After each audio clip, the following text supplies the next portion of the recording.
தேசிய ஜனநாயக கூட்டணியுடைய வெற்றி வேட்பாளர் உங்கள் வீட்டு பிள்ளை அன்பு சகோதரி ஜி பரிதா புருஷோத்தமன் அவர்கள் இன்னும் சற்று நேரத்தில் மக்களுடைய பேராதரவுடன் தலைவர் சிலைகளுக்கு மாலை அணிவித்து வேட்புமனு தாக்கல் செய்ய இருக்கிறார். ஆங்காங்கே இருக்கும் கூட்டணி கட்சி தொண்டர்கள் பொன்மனச்செம்மல் புரட்சி தலைவர் சிலை அருகில் வருமாறு தாழ்மையை கேட்டுக் கொள்கிறோம். போக்குவரத்து யாரும் இடையூறு செய்யாதீங்க.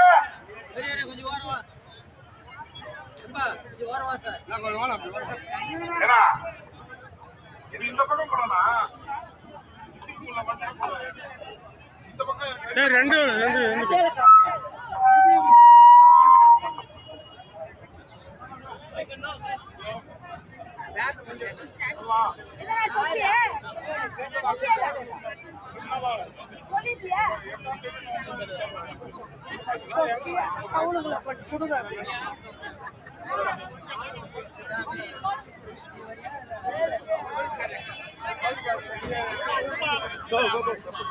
நமது குடியாத்த சட்டமன்ற தொகுதியினுடைய வெற்றி